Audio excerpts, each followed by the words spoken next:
이 아이와 눈을 마주치고 있고 말을 하지 않을 때 침묵을 허용할 수 있는지, 그래서 이 공간에서 침묵을 유지해도 상관없다는 거, 다만 말을 할 때 이 침묵이 너무 불편해서 불편함을 깨기 위해서 말을 이용하는 건 아닌지, 그 기제가 계속 많이 쓰이게 되면 여전히 불안함을 가지고 있다는 거기 때문에 적당히 쓰고 있어야 한다는 것. 나도 괜찮고요. 저는 어떤 거 가장 많이 쓰냐면 공 같은 거 정말 많이 씁니다. 안녕하세요. 영국 달팽이입니다. 짧게 여러분들께 나눠드릴 내용이 있어서 이렇게 또 영상을 켰습니다. 상담실에 오는 아이들 중에 말을 전혀 하지 않는 아이들이 있어요. 그런데 이게 한묵증 정도까지는 아니고 그냥 입을 굳게 다물고 있는 아이들이 있습니다. 지금 그냥 말하기 싫어요 뭐 이런 정도로 그냥 드러내는 거라면 이제 관계를 쌓고 나면 이제 이야기를 할 수가 있는데, 우선 말을 하지 않을 때 몸의 반응이 어떤지 잘 봐야 됩니다. 그래서 몸이 되게 편안한데 그냥 입을 다물기로 결정을 한 경우가 있고요. 몸 전체가 다물어진 입처럼 닫혀있는 경우가 있어요. 이럴 때는 자기가 말을 하고 싶어도 할 수 없는 다른 생각이 깔려있는 경우가 있습니다. 자, 그래서 이런 아이들에게 말을 계속 하라고 종용하는 건 사실은 관계 쌓기에서도 잘 안 될 것 같으니까 상담사들은 하지 않습니다. 자, 그럴 때 우리는 어떻게 하는가? 우선은 말을 하지 않는데 첫 번째로 인간에게 어떤 행동을 하지 못하게 하는 때 가장 강력하게 영향을 미치는 정서는 바로 두려움입니다. 그래서 두려움이 어딘가에 있을까라고 생각을 항상 해봐야 해요. 그래서 내가 말을 하게 되면 어떻게 될지 그 내용이 두려워서, 그 뒤의 반응이 두려워서 말을 하지 못하는 경우도 있습니다.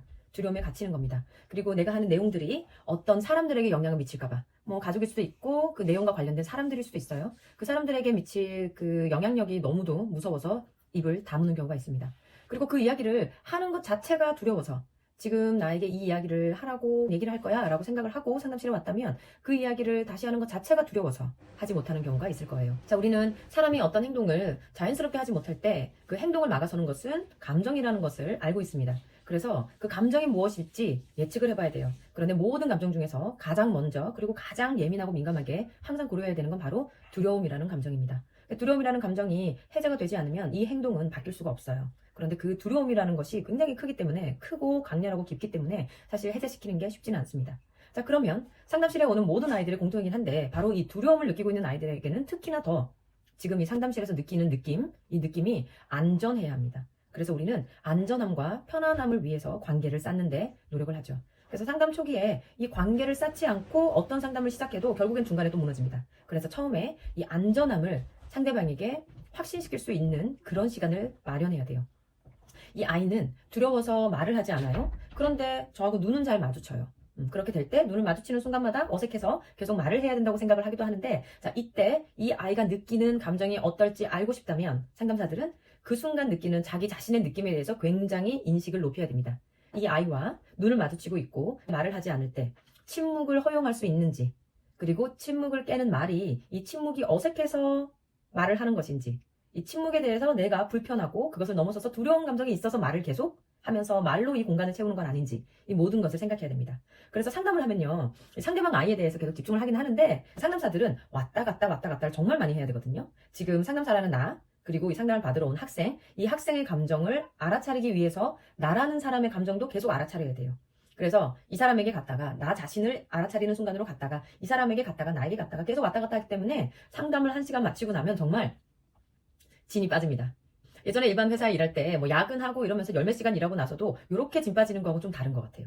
그래서 상담을 하루에 3명을 만나고 3시간을 하고, 그래서 중간에 휴식 시간까지 합쳐서 뭐 5시간, 뭐 6시간 이렇게 있다가 집에 와도요, 집에 오면 뻗습니다. 그 1시간 동안 굉장히 많은 것을 알아차리는데 왔다 갔다 하면서 중심을 놓지 않아야 되기 때문에 좀 어렵긴 해요. 자, 그런데 이 모든 활동을 할 때 우리는 지금 감정에 집중해야 돼요. 그래서 안전함을 느껴야 되는데, 내가 느끼는 감정, 상담사인 내가 느끼는 감정은 상대방이 느끼는 감정을 반영하는 경우가 많다는 겁니다. 우리는 거울 뉴런을 가지고 있기 때문에 한 공간 안에 있으면 좀 비슷한 정서를 공유하게 돼요. 집중하면 집중할수록 그 공유도는 높아집니다. 그래서 이 아이와 이야기를 할 때, 이야기를 하는 순간, 하지 않는 순간이 잘 적절히 배분이 돼야 되는데, 이야기를 할 때 느낌이 어떤지 알아차려야 되고요. 이야기를 하지 않고 침묵을 초대할 때 그 침묵 속에 어떻게 잘 있을 수 있는지 알아야 됩니다. 우선 아이는 말을 하지 않기 때문에 말을 하지 않는 그 자세를 허용해줘야 돼요. 그래서 계속 말을 하라고 종용하거나 말을 하라고 달래거나 부추기거나 뭐 이런 행동보다는 지금 이 아이가 침묵을 표현하고 있는데 이 침묵을 여기 공간에서도 계속 표현할 수 있도록 안정된 장소를 제공하는 것이 중요합니다. 자, 그래서 침묵에 대해서 이 상담사가 가지는 자세가 편안하고 안정되어야 되는 거예요.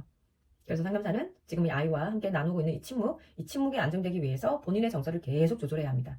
그래서 아이의 정서만 계속 보는 게 아니라 이 순간에 내가 느끼는 것이 무엇인가에 대한 생각을 해봐야 돼요. 그래서 상담사는 아이에게는 이렇게 말하고 있지만 상담사 내부적으로는 이 침묵 너무 힘들어. 황시간을 어떻게 견디지? 이런 식으로 생각을 하게 된다면 곧내 불안감이 올라오겠죠. 그 불안감을 누르고 있지만 사실은 다 표현이 될 겁니다. 그리고 아이는 그걸 귀신같이 알아차릴 거예요. 자, 그러면 이 아이가 침묵을 계속 지키고 싶은데 침묵을 지키는 이유가 있는데 이 공간에 올 때마다 침묵을 지키는 게 불편하다. 침묵을 유지하는 게 불편하다고 생각이 들면 이 아이는 갈 곳이 없어지죠. 그러면 상담실에 오는 게 불편해서 다음 시간에 오지 않게 될 겁니다. 자, 그래서 말을 하지 않는 아이들은 말을 하지 않아도 괜찮다는 걸 안심받을 필요가 있어요.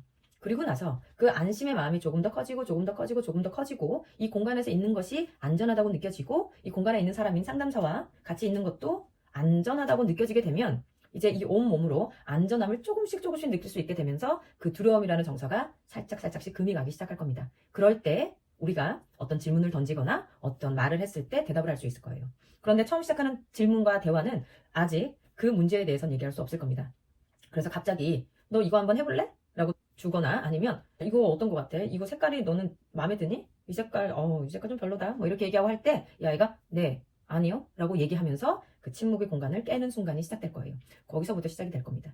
자, 그래서 말을 하지 않는 아이들이 상담실에 올 때는요. 우선 말을 하지 않아도 나는 괜찮아 라는 걸 상담사는 계속 메시지를 전달하고 있어야 하고 이 아이가 말을 하지 않는 자세를 계속 유지하는 걸 상담사가 계속 받아주고 있구나. 그래서 말을 하지 않아도 괜찮구나. 왜냐하면 말을 하지 않는다고 상대방이 계속 불편해한다면 나에게 더 심한 부담을 또 다른 부담을 가중시키는 거니까 너무 힘들겠죠. 그래서 그런 아이가 올 때는 우선 그 상태가 이 공간에서도 유지될 수 있게 해줘야 합니다. 그래야 밸런스 있게 이렇게 퍼즐이 맞듯 딱딱딱딱 맞춰져서 들어올 수 있어요. 그래서 이 공간에서 침묵을 계속 유지해도 상관없다라는 거 해주시고요. 그리고 이 1시간이 너무 길잖아요. 그러면 상담사도 내가 좀 괜찮아야 되는데 너무 어색하고 힘들다면 이거 조절을 해야 되겠죠. 자, 그럴 때 그냥 상담사가 마음으로 난 조절해야 돼, 괜찮아야 돼, 괜찮은 척 해야 돼 이런다고 되는 게 아니거든요. 그래서 침묵이 힘들다면 몸으로 말이 아닌 몸으로 열 수 있도록 연결하는 게 중요합니다. 그래서 상담실에서 말을 하지 않는 아이가 올 때는 손으로 몸으로 움직이는 활동들을 하는 게 좋아요. 그것 중에 제일 좋은 게 젠가 같은 나무 토막으로 서로 행동으로 주고받으면서 상호작용을 하면서 연결되는 과정이 굉장히 좋습니다. 나무 조각, 젠가는 나무 토막을 빼기만 하는 거고 이야기는 필요 없는 게임이잖아요. 그래서 지금 연결되는 게 중요한데 말로서만 연결되려고 하면 어려워요. 지금 말이라는 자원, 재료는 우리가 가지고 있지 않은 상태니까요. 그래서 몸으로 연결이 돼야 합니다. 그래서 같이 뭔가를 하는 게 중요해요. 그래서 젠가라는 나무 토막을 가지고 하나씩 빼가면서 지금 이 순간을 공유하는 게 중요하고요. 그리고 말이 필요 없어요. 그죠? 근데 상담사는 말을 계속 해도 됩니다. 나무 토막 꺼낼 때 어우 위험했어 이런 식으로 하신다든지 계속 말을 본인이 원하는 수준으로 하실 수는 있어요. 다만 말을 할 때 이 침묵이 너무 불편해서 불편함을 깨기 위해서 말을 이용하는 건 아닌지 그 기제가 계속 많이 쓰이게 되면 여전히 불안함을 가지고 있다는 거기 때문에 적당히 쓰고 있어야 한다는 것. 내가 지금 이 침묵이 어려워서 말을 계속 하고 있는데 이게 적당한 수준인가? 아니면 내가 침묵이 너무 힘들어서 말을 계속 많이 하고 있나? 요거를 상담사는 계속 조절해야 됩니다. 본인의 몸이 이 상담실의 가장 큰 재료이기 때문에 보여지는 것, 들리는 것 이런 것들이 너무너무 중요하죠. 그것을 상대 쪽의 아이는 보면서 그 정서를 같이 공유하고 가져가고 그럴 거기 때문에 상담사 자신에 대한 언제나 끊임없는 관찰과 조절은 너무도 필요합니다. 자, 그렇게 해서 젠가 놀이를 하면서 1시간을 채우시면 돼요. 그렇게 해서 1시간, 2시간 이렇게 몸이 서서히 풀리는 게 중요하고 이 공간에 오는데 아무렇지 않은 느낌이 드는 게 좋은 겁니다. 그래서 처음에 말을 하지 않는 아이가 상담실에 올 때 저 사람도 나를 말을 시키려고 엄청 노력하겠지? 이렇게 생각을 하고 또 불안할 거란 말이에요. 불안하거나 불쾌하거나 그럴 건데 말을 하지 않아도 괜찮다는 것, 그 메시지를 주시는 게 좋고요. 그리고 몸으로 풀어내고 나면 언젠간 말을 나오게 됩니다. 언젠가 놀이를 통해서 그거 아닌데요 선생님? 이라고 얘기한다든지 이렇게 한마디 터트리는 게 가장 큰 발전이고 그리고 시작이죠. 젠가도 괜찮고요. 저는 어떤 거 가장 많이 쓰냐면 공 같은 거 정말 많이 씁니다. 초등학교 상담실에서도 정말 효과가 높고 그리고 중고등학생도 마찬가지예요. 연결되려고 할 때 우리는 주거니 받거니 에너지를 주고받아야 되는 거거든요. 그래서 상대방의 에너지를 내가 받아들이고 그다음 나의 에너지를 주고 이게 주거니 받거니가 가장 잘 돼야 되는데 그 에너지를 전달하는 것으로 가장 좋은 물건이 바로 공입니다. 그래서 그 공을 던지고 받고 이 아무 의미 없는 것 같은 이 활동 근데 이것이 지금 두 사람을 연결해 주는데 굉장히 좋은 역할을 하고 있어요. 그래서 말도 필요 없고요. 그리고 공을 잘 던져라, 못 던진다 이런 것도 필요 없고 그냥 누군가 던지면 받고 또 누군가 던지면 또 받고 서로가 주거니 받거니라는 하나의 행위를 같이 하고 있는 거잖아요. 이렇게 되면 몸이 연결되는 순간입니다. 그래서 저는 공을 잘 이용을 해요. 이런 학생이 올 때도 공 던져줄게 받을래? 대답하지 않아요. 그런데 저는 하는 거죠. 공 던진다 받아봐 이러면 툭 받아요. 다시 또 던지고 이러면 3번 4번 하면 아이들은 받습니다. 대부분의 아이들은요 이 상담실에 온 것 자체가 이미 상담실에 앉아있겠다라는 걸 조금은 받아들인 상태라서 그래서 공을 던지면요 대부분 다 받더라고요. 저는 아직까지 떨어뜨리고 안 받는 아이를 보지는 못했어요. 그래서 공을 받습니다. 그러면 또 말을 하지 않고 또 던져요. 그럼 저는 또 받아요. 근데 처음에 저한테 던질 때 저희 손에 닿을 만큼의 위치를 주지 않는 아이도 있었어요. 그러니까 그 아이와 저와의 거리가 이 정도면 딱 중간 여기에 떨어뜨리는 거죠. 그럼 저는 주우러 가서 다시 또 던집니다. 던지면 얘가 또 받아요. 그럼 다시 또 던져요. 그럼 또 요만큼으로 와 있어요. 그래서 저는 또 주우러 가고 또 던지고 또 받고 이렇게 하는데 이걸 여러 번, 8번, 9번, 10번 하다 보면요. 마지막에는 이 아이가 저희 위치에 있는 데까지 공을 멀리 던져줍니다. 바로 연결의 순간이 가깝게 다가오는 거예요. 서로 연결되는 이 활동에 집중을 하고 저에게 배려를 했기 때문에 조금씩 떨어뜨리다가 점점 더 멀리 제 앞으로 줍니다. 그리고 마지막에 제 손 위로 딱 던져요. 그럼 저는 딱 받아내죠. 그래서 둘이 연결되는 순간으로 이용하는 거 공 던지기도 굉장히 도움이 됩니다. 그래서 상담실에 아이들이 말을 하지 않는 아이들이 올 때 어떻게 해야 되느냐 이런 질문을 많이 받는데 연결되는 게 우선 중요하다는 건 알고 있는데 이 말로 연결하는 방법, 말로 편안하게 하고 말을 친절하게 하고 말로 관심을 보이고 우리가 말을 이용해서 연결되는 방법에는 너무 익숙한 터라 말을 하지 않으면 너무 힘들어하거든요. 자, 그럴 때 그 상황에서조차 우리가 상대방을 수용한다는 거 이 아이가 경험을 해야 합니다. 얼마만큼 수용이냐? 알 수 없죠. 알 수 없습니다. 2번, 3번 만에 말을 하는 아이들도 있지만 10번 될 때까지 말을 하지 않는 아이들도 있어요. 그러면 그 자체를 우리가 어떻게 수용할 것인가가 지금 상담자가 이 아이에게 경험시켜줘야 하는 겁니다. 아이가 자기 자신이 있는 그대로 수용받는 게 중요하다는 건 상담자가 아니어도 모두 다 알고 계시거든요. 나 있는 그대로 받아들인 사람하고 관계하고 싶어. 이런 게 있잖아요. 그래야 우리가 우리 자신을 다른 모습으로 바꾸거나 다른 가면을 쓰거나 하는 에너지를 쓰면서 힘들지 않을 수 있으니까요. 자, 그런데 있는 그대로 수용한다는 것. 그것은 어느 순간에나 가장 기본적으로 깔려 있어야 하는 겁니다. 그래서 아이가 말을 하지 않으면 상담을 하기가 너무 어려운 거 그건 맞는데 그래서 어렵구나라고 생각하는 나의 마음도 받아들여야 되고요. 그리고 말을 할 수가 없구나 혹은 말을 하고 싶어 하지 않는구나 라는 이 아이의 마음도 수용을 해야 됩니다. 그래서 상담사들은 이게 3번, 4번, 7번, 8번, 10번이 가도 수용을 할 수 있어요. 그래서 내가 이래도 수용할 거예요? 내가 이 정도로 해도 수용할 수 있겠어요? 라고 아이들은 계속 테스트를 하고 있는 중인지도 모릅니다. 그렇지만 우리는 그 테스트를 끝까지 담대하게 받아내죠. 오늘도 말을 할 수가 없구나. 말을 하기가 싫던지 말을 할 수가 없던지 그럴 것 같아. 그래 그렇게 한번 있어보자. 너가 가지는 이 침묵이 너한테 너무 힘들지만 않았으면 좋겠어. 힘들지만 않았으면 좋을 것 같아. 우리는 말이 아니고 말이 없는 이 공간에서 한번 편안하게 안전하게 어떻게 있을 수 있을지 한번 같이 한번 찾아보자. 뭐 이렇게 말하면서 계속 담대하게 받아낼 필요가 있어요. 그리고 나서 우리가 상담이 끝나면 언제나 하는 것 금방 그 전에 시간에 상담사인 나는 어떤 느낌이었는지 이제 다 해소하고 풀어내고 이런 작업을 해야 합니다. 한 시간이 너무 힘들었다면 다음 시간에 아이가 올 때 나는 또 힘듦을 그대로 간직하고 있을 거예요. 그러면 아이하고 연결은 실패로 끝날 겁니다. 그래서 언제나 상담사들은 전후에 항상 자기 스스로에 대한 작업을 하거든요. 마음에 대한 작업, 생각에 대한 작업, 이 몸의 반응에 대한 작업을 하는데 이런 시간을 더 많이 가져야 될 거예요. 왜냐면 우리는 말이라는 자원을 잃어서 좀 어색한 상황에 놓였으니까요. 자, 상담사들은 이렇게 하는데 가정에서는 어떻게 하느냐? 힘듭니다. 가정에서는 자기랑 좀 편안한 엄마, 아빠, 가족들이기 때문에 뭐 이렇게 말을 안 하기 시작하면 끝까지 안 하고 그래서 정말 그 벽을 깨기가 너무 힘들어요. 그래서 이런 경우에는 가정에서는 제3자의 도움을 받으시면 좋습니다. 상담실에 데려가시거나 다른 3자가 아이의 방에 방문을 해서 같이 그 공간에 머물러서 뭐 다른 연결을 하거나 이러는 것을 좀 생각해 보셨으면 좋겠어요. 왜냐하면 가족들은 강제적으로 할 수도 있는 관계에 놓여 있지만 강제적으로 하기 때문에 더더욱 이 상황을 다른 모습으로 변화시키기가 어렵기도 합니다. 그래서 가족들이 못하는 경우에는 제3자, 다른 전문가들이 개입하는 것도 굉장히 좋습니다.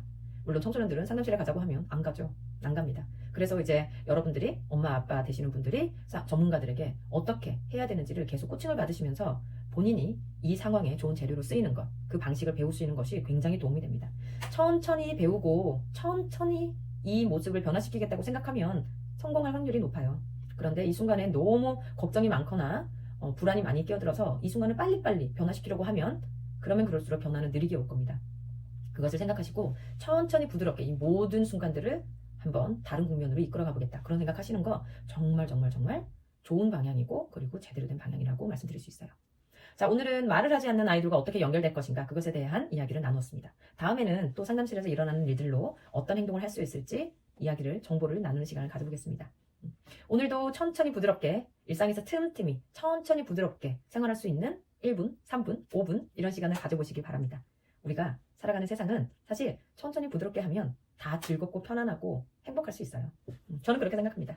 자, 다음에도 뵙겠습니다. 영국 달팽이였습니다. 안녕히 계세요.